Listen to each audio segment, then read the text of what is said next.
Welcome to special analysis. నేను రమా మండవ. ఈరోజు అనాలిసిస్లో భాగంగా మనం తీసుకోబోతున్న టాపిక్ ఏంటంటే, కామినేని శ్రీనివాస్ రాయబారం ఫలిస్తుందా అంటే, గత కొన్ని రోజులుగా మాత్రం ఈ చర్చ రాష్ట్ర బీజేపీలో అయితే మాత్రం చాలా హాట్ టాపిక్ అవుతూ వస్తుంది. కామినేని శ్రీనివాస్ ఒక హుందా రాజకీయాలు చేస్తానని పేరుంది ఆయనకు. నిజంగానే ఆయన హుందాగా ఉండే పొలిటీషియన్ కూడా. కైకలూరు నుంచి పలుసార్లు ఎమ్మెల్యే కావడం జరిగింది. ఎస్పెషల్లీ ఆయన గురించి చెప్పుకోవాలి, కామినేని శ్రీనివాస్ గురించి అంటే, వెంకయ్య నాయుడుకి ఒక అనుంగు శిష్యుడిగా, ఒక మంచి అసోసియేషన్ ఉన్న వ్యక్తిగా ఆయనకు పేరుంది. అలాంటి కామినేని శ్రీనివాస్ అంటే ఇటు పార్టీలో సైతం, ఇటు టీడీపీ నుంచి ఆయన మూలాలు ఉన్నాయి, టీడీపీలో సైతం అంతే ఆయన్ని చంద్రబాబు నాయుడు కూడా ప్యాంపర్ చేసే పరిస్థితి ఉంది.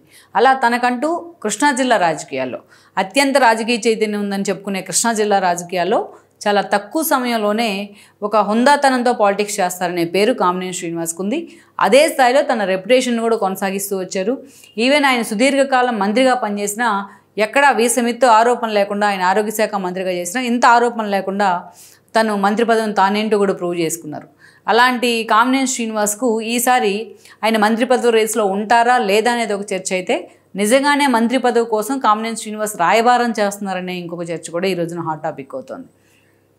ఇది చెప్పుకునే ముందు గతంలో జరిగిన కొన్ని పరిణామాలను కూడా మనం ఇక్కడ హైలైట్ చేసుకోవాలి. 2014 ఎన్నికల్లో సేమ్ 2024 లాంటి సినారియోనే ఆ రోజు కూడా తెర మీదకి వచ్చింది. విభజిత ఆంధ్రప్రదేశ్ మిగిలి ఉంది ఆ రోజున. అలాంటి ఆంధ్రప్రదేశ్కి ఎన్నికలు జరుగుతూ ఉన్నాయి. పవన్ కళ్యాణ్ తన పార్టీ పెట్టినప్పటికీ పోటీ చేసేందుకు చాలా తక్కువ సమయం ఉండడంతో ఆయన ఆ రోజున టీడీపీతోనే అసోసియేట్ అయ్యారు. ఈ రెండు పార్టీల అసోసియేషన్ చూసిన తర్వాత ఆ రోజు ప్రధాని రేస్లోని మోడీని ప్రమోట్ చేసే ప్రయత్నం బీజేపీ వైపు జరుగుతూ ఉంది. ఎన్డీఏని బలోపేతం చేయాల్సిన బాధ్యత మోడీ మీద ఉంది. మోడీ వచ్చి టీడీపీని దగ్గరికి తీసుకునే ప్రయత్నంతో జనసేన కూడా ఆయనకి దగ్గరగా జరిగింది. ఒకే వేదికను వాళ్ళు ముగ్గురు పంచుకున్నారు, సీట్లు పంచుకున్నారు. అందుకని జనసేన మాత్రం పోటీకి దూరంగా ఉంది. ఆ రోజు బీజేపీ టీడీపీ మధ్య సీట్ల పంపకాలు జరిగాయి. దెన్ మూడు పార్టీలు కలిసి అధికారంలోకి వచ్చాయి. ఇక ఆ రోజున కామినేని శ్రీనివాస్ అప్పటికే బీజేపీలో ఉన్నారు. ఆయన కైకలూరు టికెట్ దక్కింది టీడీపీ వైపు నుంచి, బీజేపీ వైపు నుంచి. కైకలూరు నుంచి ఆయన ఎమ్మెల్యేగా గెలుచున్నారు. గెలిచిన వెంటనే క్యాస్ట్ ఈక్వేషన్ కావచ్చు, క్యాస్ట్ ఈక్వేషన్ కంటే కూడా ఇక్కడ పార్టీ ఈక్వేషనే ముఖ్యం. ఆ రోజు బీజేపీకి కొన్ని పదవులు కేటాయించాల్సిన అవసరం వచ్చింది. జనసేన ఆల్రెడీ దూరంగా ఉంది కాబట్టి చంద్రబాబు నాయుడు ఆ రోజు కామినేని శ్రీనివాస్ని తన క్యాబినెట్లోకి తీసుకున్నారు, అది కూడా ఆరోగ్య శాఖ మంత్రిగా. దెన్ ఆయన మంత్రి అయిన తర్వాత అదే స్థాయిలో పేరుకి బీజేపీ మంత్రి అయినప్పటికీ అదే స్థాయిలో టీడీపీ తరపునైనా అటు బీజేపీ తరపునైనా వాయిస్ వినిపిస్తూ వచ్చేవాళ్ళు. జగన్మోహన్ రెడ్డిని టార్గెట్ చేయాలంటే చాలామంది భయపడుతున్న సందర్భంలో కామినేని శ్రీనివాస్ మాత్రం ఉన్నట్టుగా టార్గెట్ చేస్తూ ఎప్పుడు కూడా వార్తల్లో ఉండేవాళ్ళు.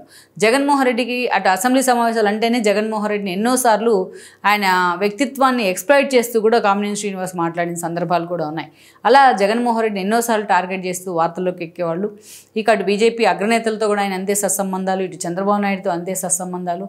ఎక్కడో కూడా ఆయన పరుషంగా ఒక మాట మాట్లాడిన సందర్భం కానీ, ఒక బూతుల్ని వదులుతూ మాట్లాడిన సందర్భం కానీ మనం చూడం. ఎట్ ద సేమ్ టైం తన శాఖకు సంబంధించి ఎక్కడ ఒక చిన్న అవినీతి ఆరోపణ రాకుండా ఆయన అంత సమర్థవంతంగా తన మంత్రి పదవిని కూడా ప్రూవ్ చేసుకునే ప్రయత్నం చేశారు. ఈవెన్ మాణిక్యాలరావు లాంటి వాళ్ళు కూడా.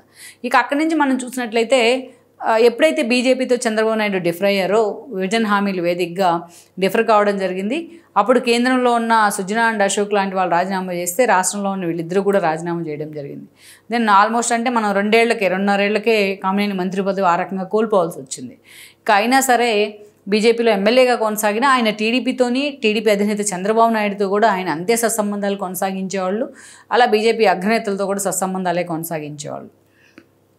దెన్ ఆ తర్వాత వచ్చిన ఎన్నికల్లో ఆ స్థాయిలో మాత్రం ఆయన పూర్తిగా రాజకీయాల మీద ఫోకస్ పెట్టలేని పరిస్థితిలో ఆల్మోస్ట్ జగన్మోహన్ రెడ్డి హయాంలో 5 ఏళ్ల పాటు నిజంగానే ఒక అస్త్రసన్యాసం చేసిన పరిస్థితిలో ఉన్నారు కామినేని.